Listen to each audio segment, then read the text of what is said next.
Hi అండి, welcome to my channel. అయితే AP ఉద్యోగులకి సంబంధించి గత ప్రభుత్వం యొక్క జీవో నెంబర్ 30ని 15/3/2024 విడుదల చేయడం జరిగిందండి. ఏమంటే ఈ యొక్క 2023 జూలై డిఏ అయితే మనకి ఈ నెల జూలై నెల జీతాలు పెన్షన్లతో పాటు ఆగస్టులో అయితే అందుకుంటారని ఈ యొక్క జీవోను విడుదల చేయడం జరిగింది. ఇక వీటికి సంబంధించిన అరియర్స్ వచ్చేసి 12 నెలల అరియర్స్ రావాలి. అయితే ఈ పెంచిన డిఏతో మొత్తానికి 33.67% అయితే డిఏ చేరిందండి.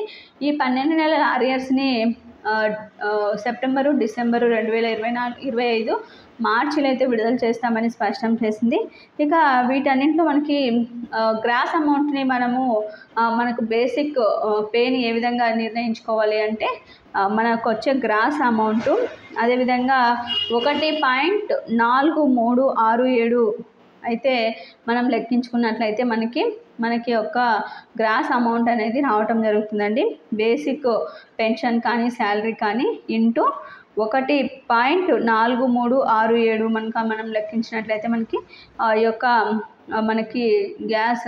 గ్రాస్ అమౌంట్ అనేది తెలుస్తుందండి.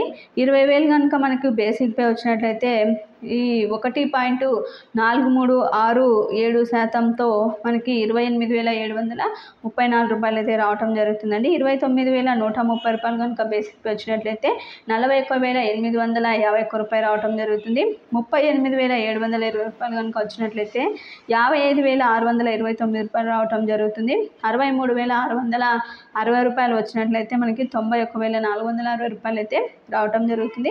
ఈ యొక్క ఫార్ములాను కనుక ఉపయోగించినట్లయితే ఎంత బేసిక్ వచ్చినా కూడా మనమే గ్రాస్ అమౌంట్ అయితే చిటికలు అయితే చెప్పచ్చండి. మళ్ళీ ఒకసారి చెప్తున్నాను, ఈ యొక్క సూత్రాన్ని కనుక మనం ఉపయోగించినట్లయితే ఈజీగా తెలుసుకోవచ్చు. 1.4367 ఇంటూ బేసిక్ పెన్షన్ కానీ శాలరీ కానీ లెక్కించుకున్నట్లయితే మనకి గ్రాస్ అమౌంట్ అనేది తెలుస్తుందండి. మీకు ఈ వీడియో నచ్చినట్లయితే తప్పకుండా లైక్ చేయండి, షేర్ చేయండి. Thank you for